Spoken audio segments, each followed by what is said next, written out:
ajouté la première ministre britannique Theresa May rencontrait lundi les dirigeants du patronat européen inquiets du Brexit, au moment où son gouvernement est plus déchiré que jamais sur l'attitude à adopter vis-à-vis de l'Union européenne. Deux poids lourds pro-Brexit de son gouvernement, les ministres des Affaires étrangères Boris Johnson et de l'Environnement Michael Gove, ont exigé davantage d'enthousiasme pour préparer l'hypothèse d'un Brexit sans accord avec l'Union européenne alors que les négociations patinent, d'après le journal Mail on Sunday.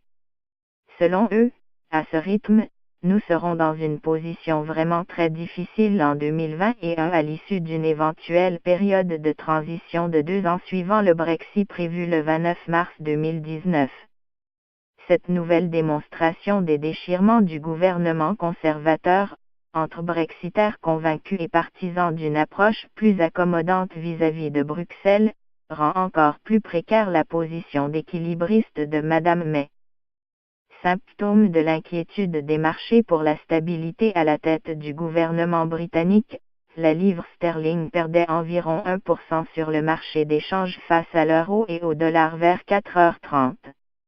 Les représentants du patronat britannique et européen qui vont rencontrer Mme May à Downing Street devraient insister sur l'importance d'obtenir au plus vite un accord de transition entre Londres et Bruxelles afin d'atténuer le choc. Il y a un sentiment d'urgence croissant parmi les chefs d'entreprise, soulignait la patronne des patrons britanniques, Caroline Fairbairn, avant la rencontre prévue en fin de matinée. Des représentants des employeurs de 10 autres pays européens devaient être présents, dont le MEDEF français mais aussi le patronat allemand, italien, espagnol et irlandais.